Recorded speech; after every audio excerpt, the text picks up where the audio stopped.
Assalomu alaykum. Farog'at kanalini kuzatib o'tgan guruhdoshlar, sog'mizlar, salomatmisizlar? Mana bugun Toshkent viloyati Bo'ka tumani dagi mahalla nomi nima edi? Uzr. Ramazon mahallasiga keldim.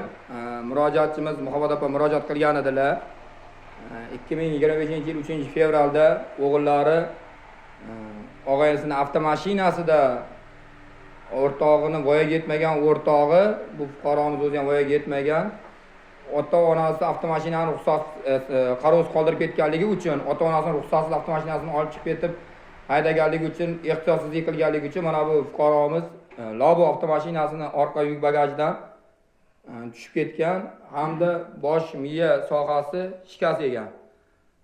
Assalomu alaykum hurmatli fuqaro. Holat qanday bo'lganini batafsil bafurcha aytib o'tsangiz.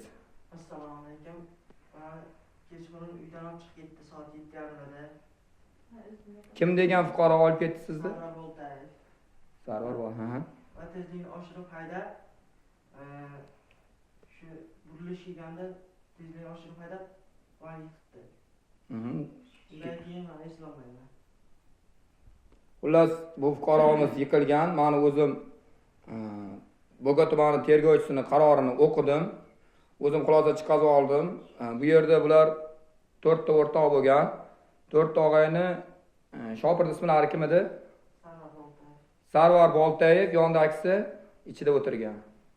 Jalol Otaqo'ziyev. Jalol Otaqo'ziyev ikkalasi bittasi rolda bo'lgan, bittasi kabinet ichida bo'lganda, orqada Javlon degan mana bu fuqaromiz bilan yonida Diyor degan yigit ikkalasi bo'lganda, bu fuqaro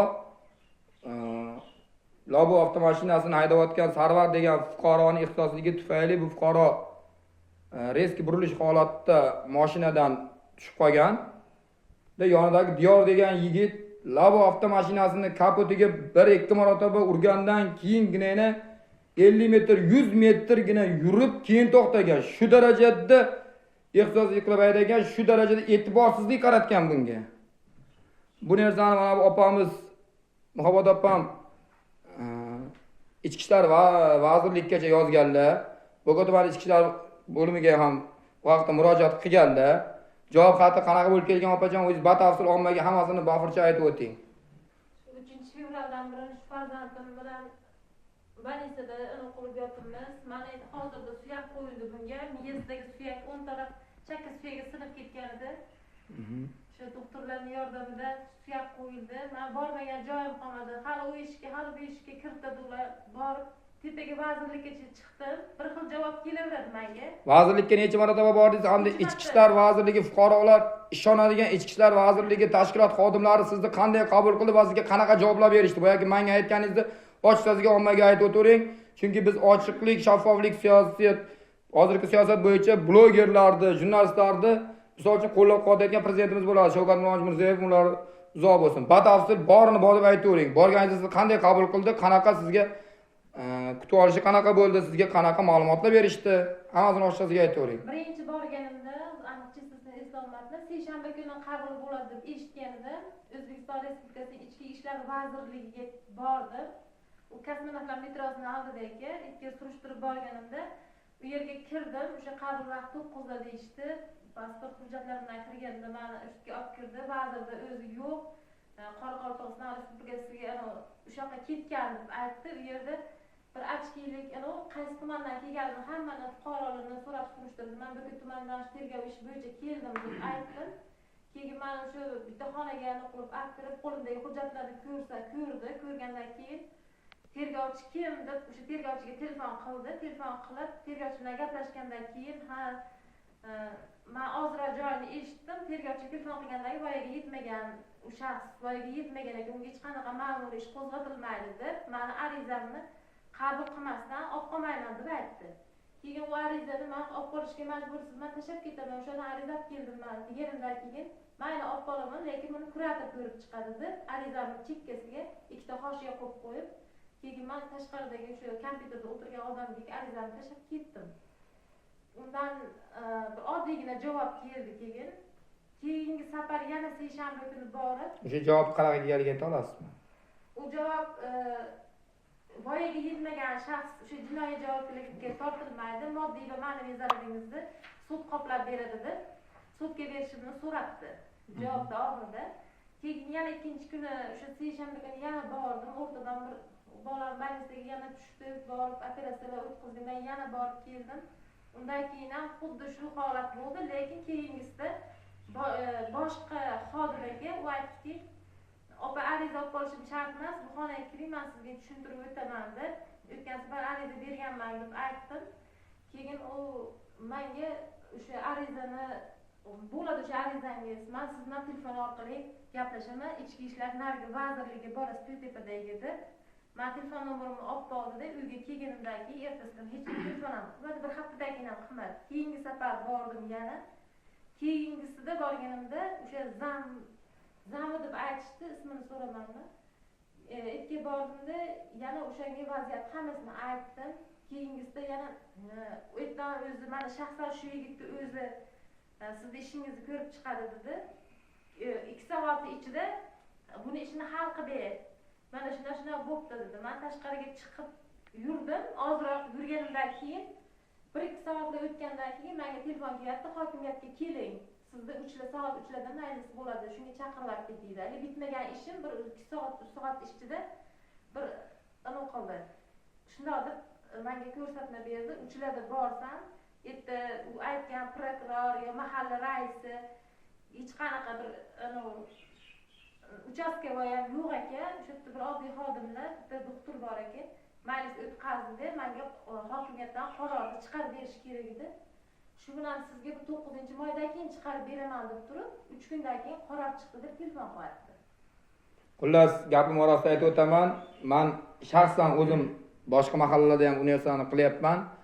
Mahalla patronaj hamshiralari, imminni o'zim mahallamda ham bu narsani ko'tarib o'tganman. Bu fuqaromiz shu holatga tushgandan keyin to mana bu fuqaro Muhammad opam ichki ishlar vazirligiga murojaat qilgunga qadar biranta patronaj hamshirasi kelib fuqaroni ahvolidan xabar olmagan. Sog'lig'i to'g'risida hech qanaqa kelib muolajalar qilmagan. To'g'rimi bu? Bu siz shu narsani aytib o'tdingiz menga. Siz shuni murojaat qilganingizdan keyin undan keyin patronaj hamshiralari keyin kelyapti. Bo'got Toshkent viloyati Bo'got tumani Sog'liqni saqlash boshqarmasi boshlig'i Shahboz aka, siz qayerga qarayapsiz? Nega xodimlaringizni nazoratga olmayapsiz? Toshkent viloyati Sog'liqni saqlash boshqarmasi so'rog'i Sodiqovich, bu narsaga jiddiy e'tibor qaratishingizni so'rayman. Kerak bo'lsa Sog'liqni saqlash vazirligi ham bu narsaga e'tibor qaratishini so'rayman. Xo'p. Mana holatni opa hozir davomidan yana aytib o'tadilar, opa. Qolgan joydan davom etsak. Men o'g'lim o'sha birinchi operatsiya bo'ldi, juda og'ir operatsiya bo'ldi. Hattoki o'lim holatiga ham keldi. Bo'kadan qaytarib berishdi. Biz Bo'kadan Begovatga, Toshkentdan doktor chaqirib Begovatga olib ketdik. Begovatda o'sha doktor operatsiya qildi. Qilgandan keyin juda og'ir ahvolda edi. 15 kun больницада reanimatsiyada yotdi. Palataga oldi. Erta olib kelganda uyga olib keldik. Keyin qarasam o'zim pervaskaga, hattoki men pervaskaga bir tariximda ko'rmagan shu darajada miyani yarmisi ochiqki, men uni ochishga ham bir yuragim etlamaydi. Borishga hech qanaqa sharoitim yo'q edi. Kelib patronaj xizmatiga bordim. Hech kim kelgani yo'q bir oyda ichida ham. Keyin portalga murojaat qilganimdan keyin o'sha eski mahalla raisimiz portalga qilib bo'lganidan keyin keldi. Hammasi keyin keldi-da, unda ham 1-2 marta kelib rasmga tushib ketdi. Keyingi operatsiyasida astoydil yana portalga murojaat qilgandan keyin yana qatnashni boshladi. Siz operatsiya qilgan jarayoningizda qanchalar rasxod qildingiz? Operatsiya jarayonida birinchisiga 25 milliondan oshiq mahalla kuydan qarz qavola qilib oldik. Biz o'tgan yil har yil dehqonchilik qilamiz, dehqonchilik o'tgan yilga o'xshamagan. O'z ijarada turamiz, yolg'iz onami.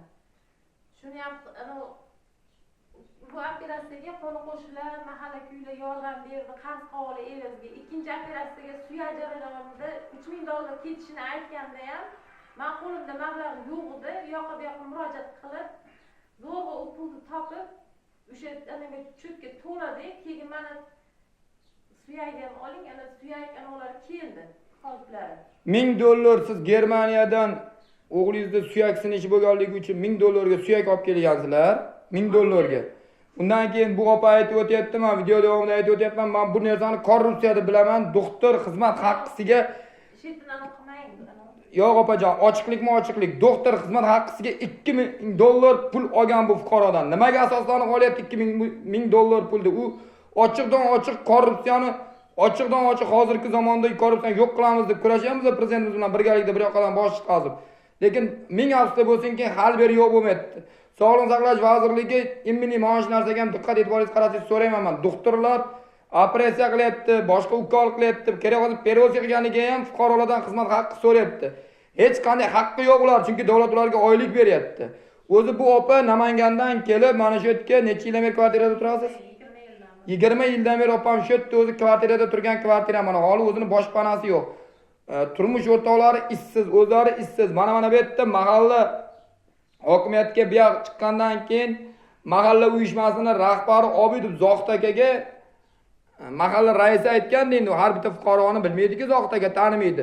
Bu fuqaroni 4 nafar voyaga yetmagan fuqarosi bor. Ularga o'sha bola puli olyapti deb ma'lumot kiritib o'tgan, lekin opaning o'zi aslida bitta o'g'li bor, bitta qizi bor, ikkita farzandi bor, lekin 4 nafar farzandi bor, voyaga yetmagan, shularga bola nafaqa puli olyapti deyapti.